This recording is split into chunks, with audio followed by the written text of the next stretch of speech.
الحمدللہ رب العالمین والصلاة والسلام علی محمد وآلہ واصحابہ اجمعین۔ اسلامی تاریخ اور افکار اور دنیا پر اس کے اثرات۔ ہندوستان کے اندر اسلامی فکر اور اس کی ارتقاء کا ٹاپک 8ویں سیزن کا موضوع رہا ہے، جس میں ہم لوگوں نے ہندوستان کے اندر اسلامی تہذیب، اسلامی فکر، دعوت و تبلیغ، اس عنوان سے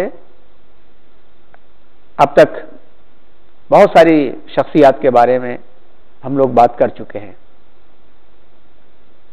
اس کا پہلے والا جو ٹاپک تھا وہ 3 اداروں کے اسٹیبلشمنٹ اور ان کے کردار پہ تھا۔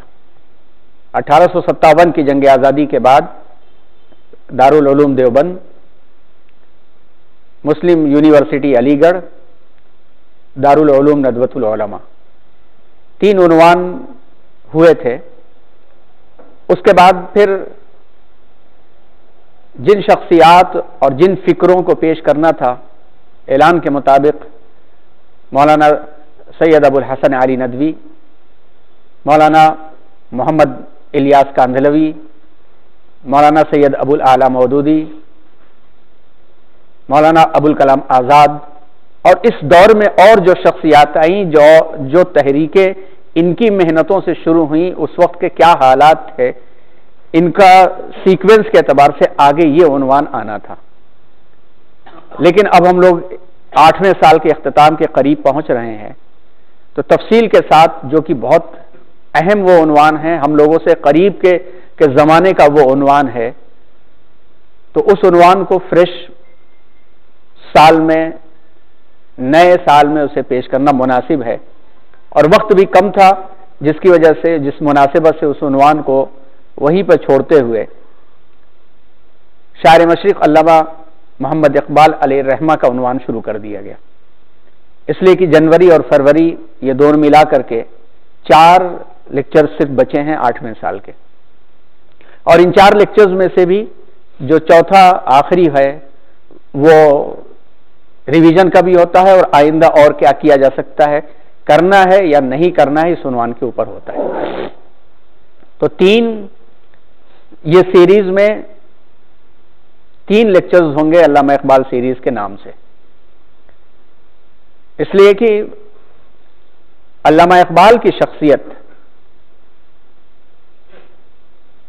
اگر دیکھا جائے تو ہندوستان کے اندر، یعنی اردو جہاں جہاں بولی جاتی ہے، جہاں جہاں اردو لٹریچر پایا جاتا ہے، سیرت کی کتاب کے بعد، قرآن اور حدیث یعنی سیرت کے بعد سب سے زیادہ اگر لکھا گیا ہے تو علامہ اقبال کے عنوان پہ لکھا گیا ہے۔ جو شخص بھی تھوڑی سی بھی اپنے دل کے اندر حب الوطنی کا جذبہ رکھتا ہے، ہندوستان کا شہری، تھوڑی سی بھی اردو وہ جانتا ہے، تو علامہ اقبال کا ایک نہ ایک شعر اس کی زبان پر ہوتا ہے، کچھ نہ ہو تو کم از کم سارے جہاں سے اچھا ہندوستاں ہمارا، ہم بلبلیں ہیں اس کی، یہ گلستاں ہمارا، اس کی زبان پہ رہتا ہے۔ یہ ہے علامہ اقبال کی مقبولیت۔ علامہ اقبال شاعر کے طور پر بھی جانے جاتے ہیں، پڑھے جاتے ہیں، لکھے جاتے ہیں، پی ایچ ڈیز ہوتی ہیں اور اس پر بحث و مباحثے ہوتے ہیں۔ ایک فلسفی کے طور پر بھی ان کا کلام، ان کا کردار سمجھا جاتا ہے، جانا جاتا ہے، پڑھا جاتا ہے، اور سب سے بڑھ کر کے مذہبی طبقے کے اندر، مذہب سے تعلق رکھنے والوں میں علامہ اقبال ایک مفکر کی حیثیت سے جانے جاتے ہیں، کیونکہ ایسے زمانے میں انہوں نے اسلامی فکر کو اپنے انداز میں پیش کیا جب کلیش آف سویلائزیشن حکومتوں کے تحت بڑھتا چلا جا رہا تھا۔ مسلمان حکومتیں تنزلی کا شکار ہو رہی تھی، زمینیں ان کی تھی، ذہن کسی اور کا ہوتا چلا جا رہا تھا۔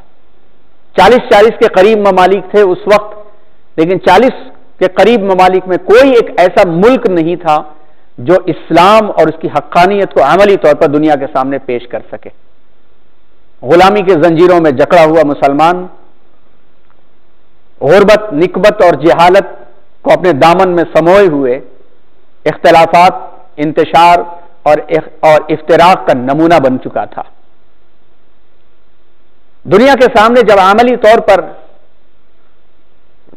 وہ مثال نہیں رہ گئی جو مثال اسلام کی سیدنا حضرت عمر فاروق رضی اللہ تعالی عنہ کے زمانے سے لے کر کے اورنگزیب عالمگیر کے زمانے تک دکھتی تھی، تو دنیا نے اپنا سہارا، اپنا سپورٹ ظاہری اسباب میں تلاشنا شروع کیا اور ازمس نے سر اٹھایا، کیپٹلزم، کمیونزم یہ بڑھتے چلے گئے۔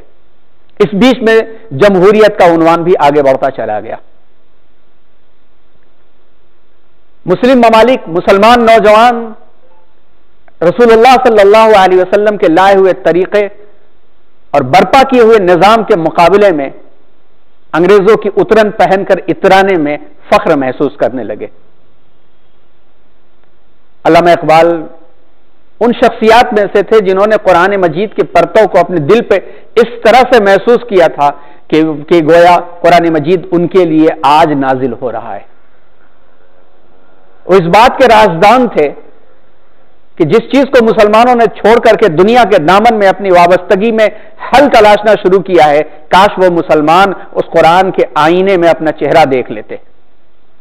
وہ اس بات کے داعی تھے کہ رسول اللہ صلی اللہ علیہ وسلم کہ عملی زندگی کا نمونہ آج بھی آب و تاب کے ساتھ اس طرح سے آفتاب بنا ہوا ہے کہ جس کو کبھی زوال نہیں ہے، جو ڈھلنے والا نہیں ہے۔ اس لیے ایک مفکر کے طور پر علامہ اقبال نے جن چیزوں کو 19ویں صدی کے اختتام یعنی 20ویں صدی کے آغاز میں دیکھ لیا تھا، آج بھی اس کی معنویت باقی ہے، آج بھی وہ چیزیں پائی جاتی ہیں۔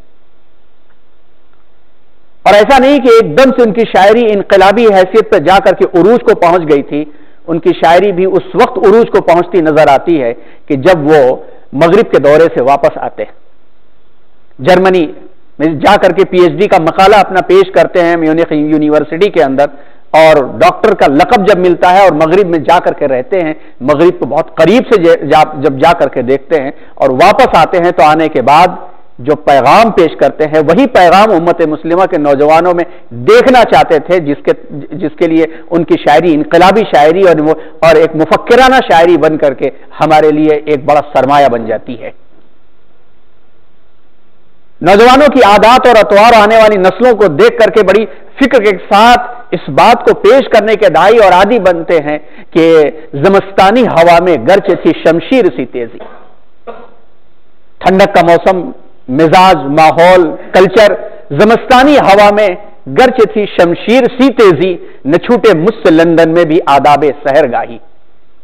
اور پھر یہ کہتے ہیں کہ ایسا نہیں کہ میں وہاں جا کر کے وہاں کی چیزوں میں بہ گیا اور میری آئے سحرگاہی سے بڑھ کر کے وہاں کا نظام ہو۔ انہوں نے صاف طور پہ کہا کہ تمہاری تہذیب آپ ہی اپنے خنجر خودکشی کرے گی، جو شاخ نازک پہ آشیانہ بنے گا ناپائیدار ہوگا۔ ٹوٹی ہوئی ڈال کے اوپر گھونسلہ کب تک قائم رہ سکتا ہے؟ وہ ڈال ٹوٹ چکی ہے، اس لیے کہ انہوں نے اپنا رشتہ اور ناطہ کبھی اللہ کی کتاب سے نہیں جوڑا۔ اور بہت دیکھے ہیں میں نے مشرق و مغرب کے میخانے۔ یہ کہتے ہوئے علامہ اقبال جو پیغام دیتے ہیں اس پیغام کو سمجھنا ہر مسلمان کی ایک ذمہ داری ہے کہ اللہ رب العزت نے ایسی شخصیات ہمیں عطا کی ہیں جو شاید ہندوستان کے علاوہ کہیں نہ ملی ہو۔ خاص طور پر 19ویں اور 20ویں صدی میں جو شخصیات ملتی ہیں، ان شخصیات کے مقابلے میں پوری دنیا پہ نظر دوڑائی جائے تو سوائے حسن البنا اور جمال الدین افغانی اس قسم کے 2-4 افراد کے اور دنیا میں کوئی نظر نہیں آتا ہے۔ ہندوستان کو وہ شخصیات ملی۔ ایک فلسفی نکلتا ہے یورپ میں تو اس کا ڈھڈورا پیٹ کر کے اس کو ایک مثال بنا لیا جاتا ہے۔ کیا نقشے، کیا گوئٹے، کیا کورسے، اس قسم کے افراد نے جتنے خیالات کے مجموعے اپنی پوری زندگی میں پیش کیے، علامہ اقبال جیسی شخصیات ایک شعر میں پیش کر دیتی ہیں۔ ان شخصیات کو ہم نے نہیں پہچانا۔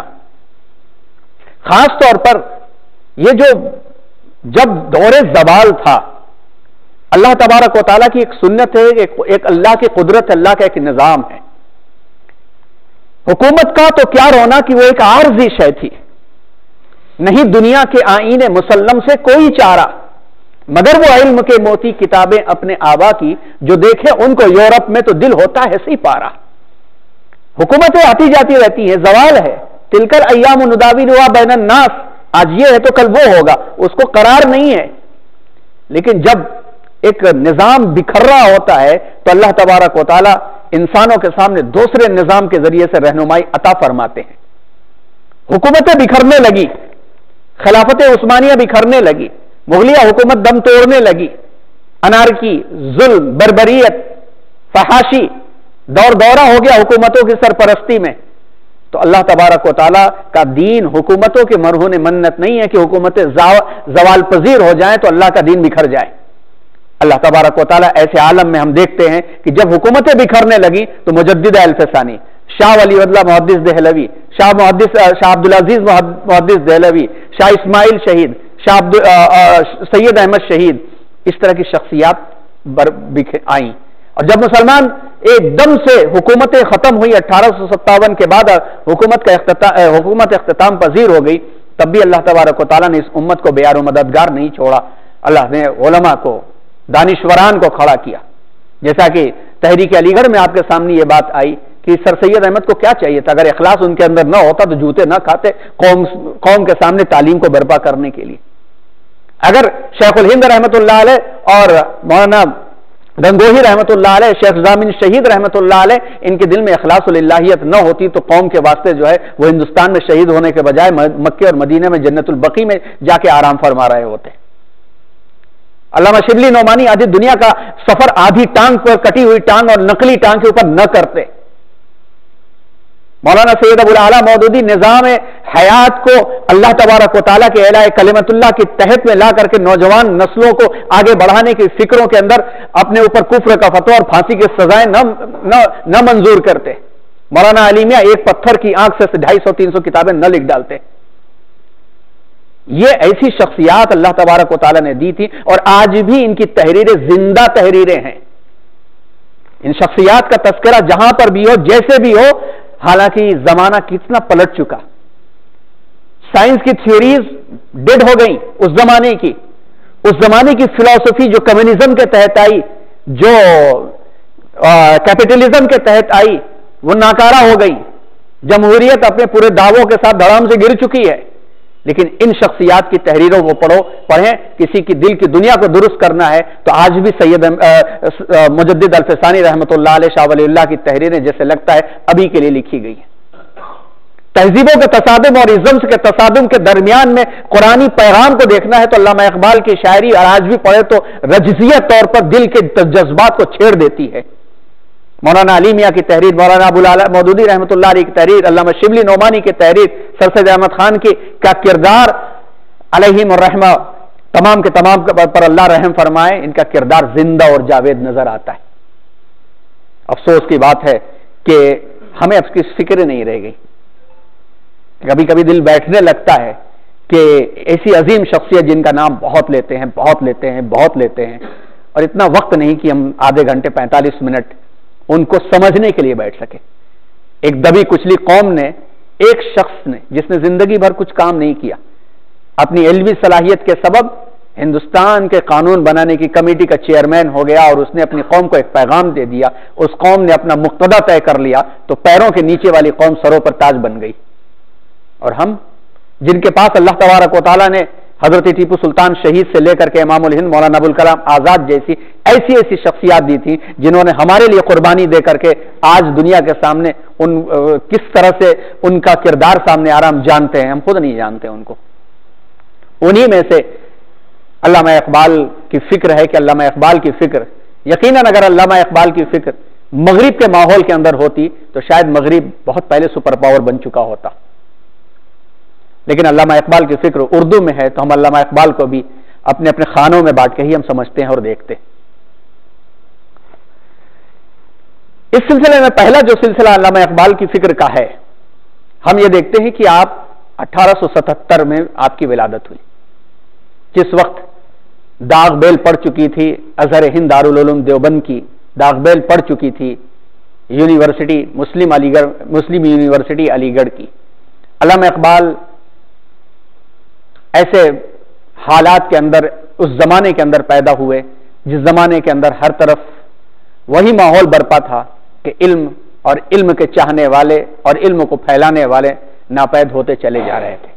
ابھی وہ پود پھل لانے کے لائق نہیں ہوئے تھے، اس زمانے کے اندر علامہ اقبال کی ولادت ہوتی ہے اور 1938 میں وفات ہوتی ہے۔ ان کے زندگی کے دورانیے کو دیکھا جائے تو ان کا کردار خود سمجھ میں آتا ہے کہ ان کی زندگی 1877 کا مطلب یہ ہو گیا کہ 19ویں صدی شروع ہوتے ہوتے باشعور زندگی گزارنے والے ہو گئے تھے، اور اس 30 سال کے اندر جنگ عظیم اول بھی دیکھی گئی اور جنگ عظیم دوم کے تانے بانے بنے جانے لگے وہ بھی دیکھے گئے، خلافت عثمانیہ کے حصے بکھرے ہوئے اور مسلمانوں کی غربت اور جہالت اور ان کے اوپر مظالم کی داستانیں بھی دیکھی گئیں اور اس کا حل بھی دیکھا گیا۔ علامہ اقبال نے 20ویں صدی میں ہندوستان میں جو عظیم شخصیات اور اسلامی فکر و تہذیب کی نمائندگی کرتی جو شخصیات نظر آتی ہیں، ان میں سے علامہ اقبال کو ایک خاص مقام حاصل ہے۔ گویا یوں کہا جا سکتا ہے کہ 13ویں صدی میں جو کام مولانا جلال الدین رومی نے مثنوی کے ذریعے انجام دیا تھا، مثنوی کے ذریعے سے، کہ ان کی مثنوی کو پہلوی زبان میں قرآن کی ترجمانی کہا جاتا ہے۔ اور قرآن کیا ہے؟ قرآن بندے انسانوں کو اپنے رب سے جوڑنے کا کلام ہے۔ اس جوڑ اور اس ربط اور اس مضبوطی کی خاطر تمام کے تمام نظام کو برپا کیا گیا۔ تو جو کام جلال الدین رومی رحمت اللہ علیہ نے مثنوی کے ذریعے سے 13ویں صدی میں کیا تھا، 20ویں صدی میں وہی کام علامہ اقبال نے پہلے اسرار خودی 1915 اور رموز بے خودی 1918 اور پھر جاوید نامہ 1932 اور پس چے بایت کرد اے اقوام مشرق 1936 کے ذریعے انجام دیا۔ یہ علامہ اقبال کی تخلیقات جو ہیں وہ فارسی زبان میں، اردو زبان میں ہی اتنا بڑا سرمایہ ہے کہ اس کا شعر ایک ایک سمجھا جائے تو کئی درس لگ جاتے ہیں۔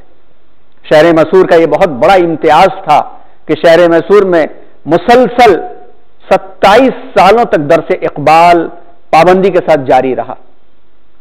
اب ادھر کووڈ کے بعد سے وہ سلسلہ رک سا گیا ہے، پھر سے اسے جاری کرنے کی ضرورت ہے۔ جو شخصیات یہاں پر علامہ اقبال کی شخصیت کو جاننے والی تھی وہ تو چلی گئی، اب اگر ہم نے اور دیر کیا تو کہیں ایسا نہ ہو کہ ہمارے بچے جو ہیں ایک شعر بھی نہ سمجھ سکیں۔ ہمیں معلوم ہے کہ میسور علامہ اقبال کا میزبان رہ چکا ہے۔ پروفیسر محمود آغا سروش صاحب، پروفیسر ڈاکٹر بی شیخ علی صاحب، جناب عبد الرحمان گوہر طریقیروی صاحب، اسی طرح سے ان کاموں کو لے کے آگے چلنے میں جناب اسحاق صاحب، اس قسم کی شخصیات کہاں رہی؟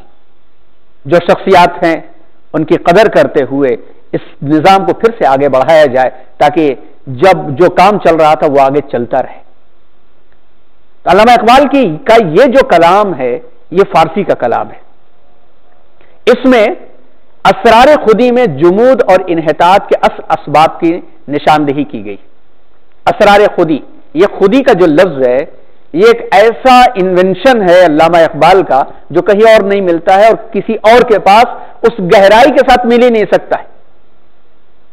خودی مومن ہے، خودی مومن کا پیارا دل ہے، خودی ایمان کی وہ وسعت ہے جو دل میں سمائی ہوئی ہوتی ہے، جس کی تمازت گویا اگر اردو کے جملوں میں کہا جائے تو مشام جاں کو معطر کرتی ہے، جہاں جہاں تک جاتی ہے اپنے اثرات کو پھیلاتی ہے۔ اسرار خودی، اس میں جمود اور انحطاط، یعنی جو ایک چیز اپنی جگہ پہ جم گئی تھی اور ڈکلائن ہوتی چلی جا رہی تھی، اس مجموعہ کے اندر اس کی نشاندہی کی گئی، اور اس کی جو تھیم ہے جس کو مرکزی تصور کہا جاتا ہے، اس میں ایمان کی یافت، کہ ایمان کو کیسے حاصل کیا جائے، کس طرح سے دوبارہ ایمان کو ہم حاصل کریں، اور مرد مومن کی تشکیل کہ ایمان کے حاصل کرنے کے بعد مرد مومن کا مقام کہاں جاتا ہے۔ اس بات کو علامہ اقبال نے اس اسرار خودی میں پیش کیا۔ پھر رموز بے خودی میں اس اجتماعی اور تاریخی تناظر کو بیان کیا گیا ہے جس میں یہ انسان اپنا تعمیری کردار ادا کرے۔ پہلے والے میں اس کا بیس بنایا گیا ہے، دوسرے والے میں اس کا کنسٹرکشن کیا گیا ہے، یعنی اپنا تعمیری کردار ادا کرے۔ پھر جاوید نامہ جس کا تذکرہ انشاءاللہ تیسرے اور آخری والے لیکچر میں ہم لے کر کے آئیں گے، عظیم الشان کتاب ہے۔ تخیلاتی سفر کی داستان بڑی زبردست ہے، فارسی میں ہے، اس کا ترجمہ بھی سنا دیا جائے، بہت زبردست ہے۔ جاوید نامہ علامہ اقبال کے روحانی سفر کی داستان ہے۔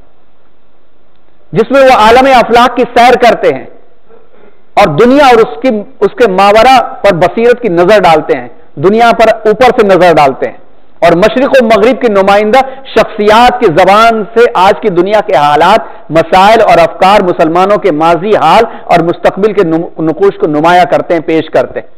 ملاقات ہوتی ہے، ٹیپو سلطان سے بھی ملاقات ہوتی، آنسو افلاک کے عنوان سے وہ پوری نظم موجود ہے۔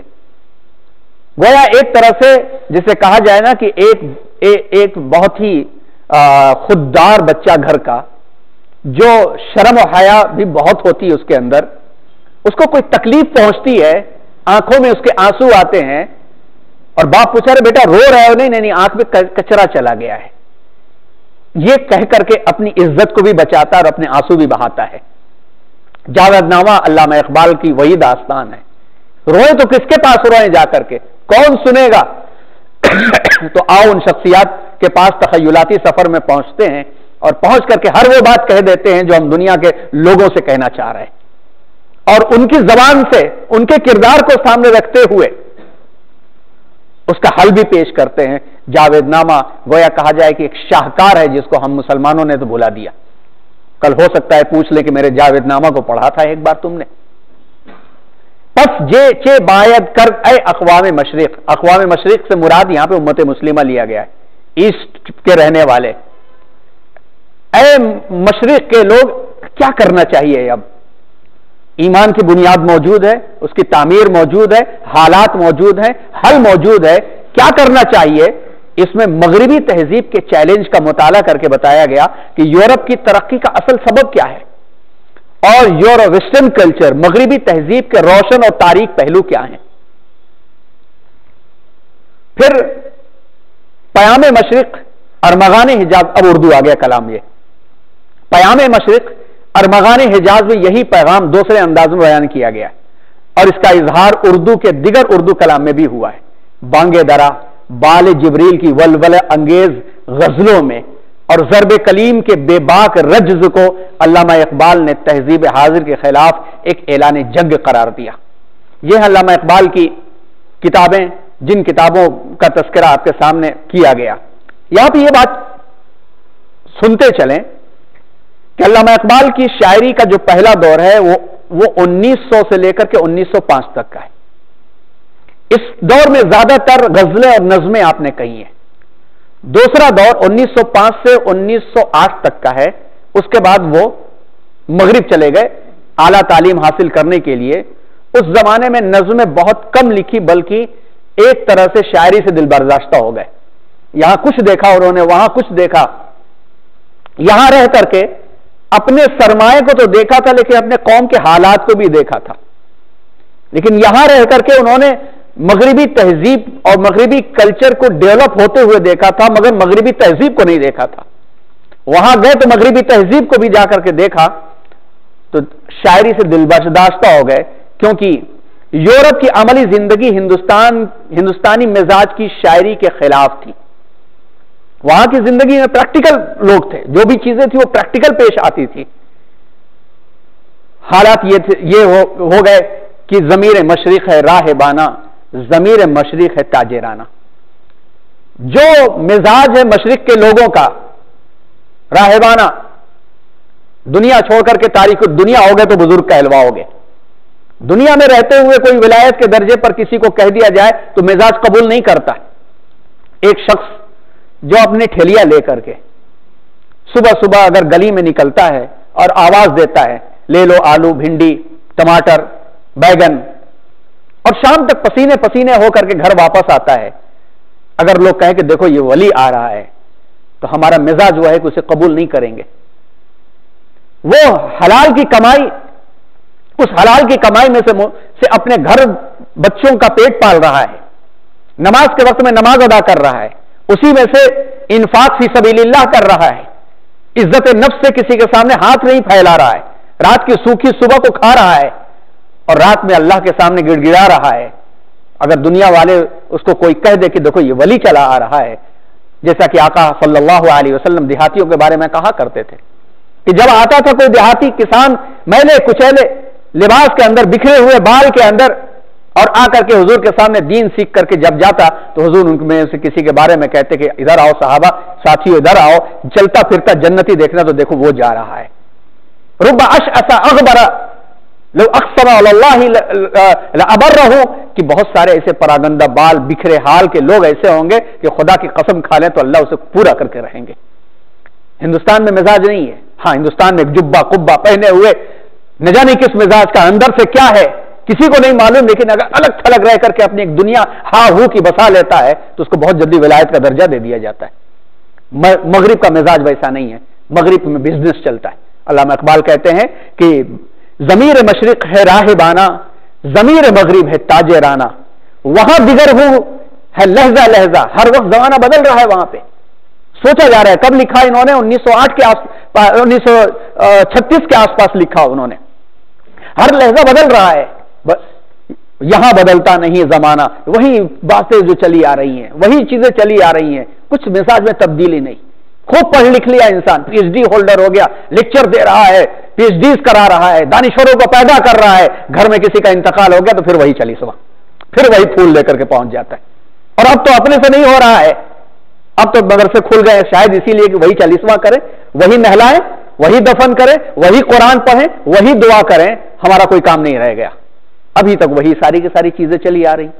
علامہ اقبال اس بات کو کہتے ہیں خبر نہیں کیا ہے نام اس کا خدا فریبی کہ خود فریبی، خبر نہیں کیا ہے نام اس کا خدا فریبی کہ خود فریبی، عمل سے فارغ ہوا مسلمان بنا کے تقدیر کا بہانہ۔ علامہ اقبال 1908 کے بعد تھوڑا سا وقفہ لے لیا انہوں نے، مگر پروفیسر ارنالڈ بڑی عظیم شخصیت، علامہ شبلی نعمانی کی زندگی پر بھی بڑے اثرات، علامہ اقبال کے پر بھی بڑے اثرات، پروفیسر ارنالڈ کے کہنے پر شاعری شروع کی مگر اب زبان بدل گئی، اردو کے بجائے فارسی کلام میں آ گئے۔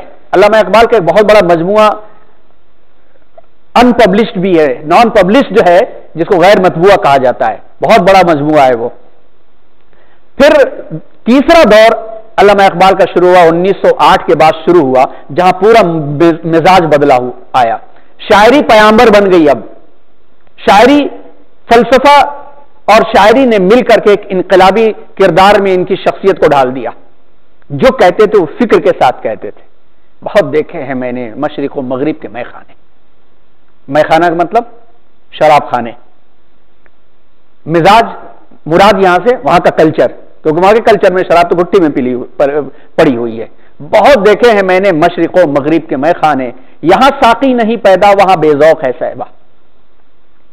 مشرق میں بھی دیکھا ہم نے مزاج، مغرب میں بھی دیکھا، یہاں تو سلیقہ ہی نہیں آتا زندگی گزارنے کا کسی کو، اور وہاں پلانے کا ہی سلیقہ نہیں ہے۔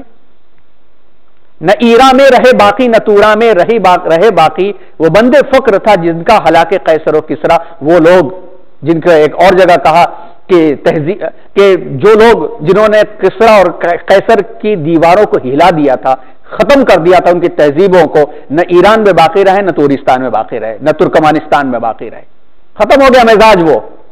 اور پھر جو بچے ہیں وہ کون لوگ ہیں؟ یہی شیخ حرم ہے جو چرا کر بیچ کھاتا ہے۔ اب جو بچے ہیں وہ کون بچے ہوئے ہیں؟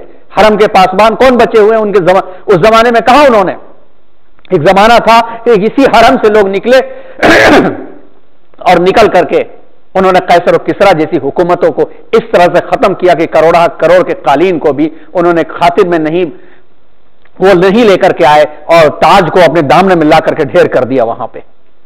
اب جو بچے ہیں وہ کون ہیں؟ یہی شیخ حرم ہے جو چرا کر بیچ کھاتا ہے، گلی میں بوزر و دلقے اویسو چادر زہرا۔ گلی میں بوزر کیا تھا؟ حضرت ابوذر غفاری رضی اللہ تعالیٰ عنہ صحابہ کے اندر بھی زاہد صحابہ میں شمار ہوتے تھے، دنیا داری سے اتنا دور کہ حضور اکرم صلی اللہ علیہ وسلم کی زندگی میں آپ نے وہ کردار ادا کیا کہ حضور نے قبیلہ غفار سے آئے ہوئے تھے، ایمان قبول کر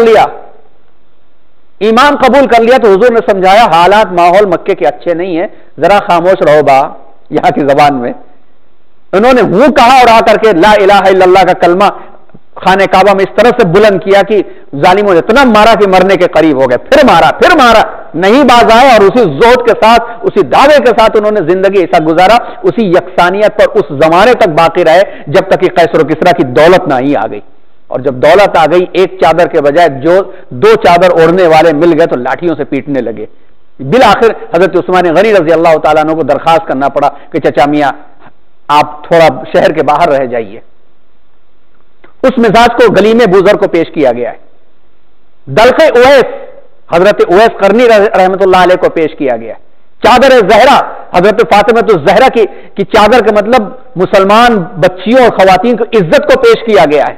اب جو شیخ حرم ہے، اس زمانے میں کہا تھا یہ شعر تو آج کے شیخ حرم پر اور زیادہ، حرم کے جو پاسبان ہیں ان کے اوپر اور صادق آتا ہے، یہی شیخ حرم ہے جو چرا کر بیچ کھاتا ہے، گلی میں بوزر و دلقے اویس و چادر زہرا۔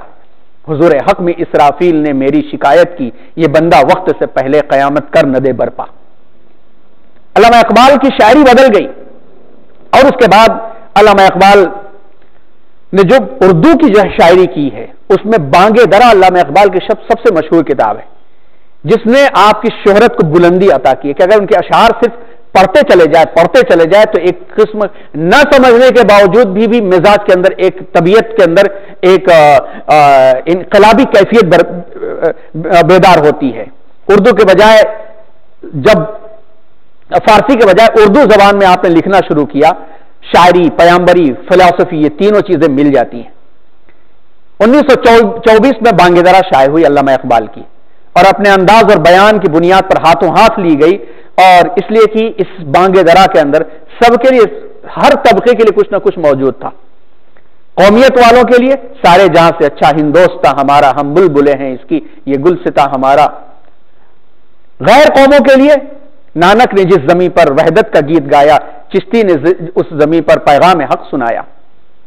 بچوں کے لیے لب پہ آتی ہے دعا بن کے تمنا میری، ادب نوازوں کے لیے، محبت کے لیے دل ڈھونڈ کوئی ٹوٹنے والا، یہ وہ میں ہے جسے رکھتے ہیں نازک آبگینوں میں۔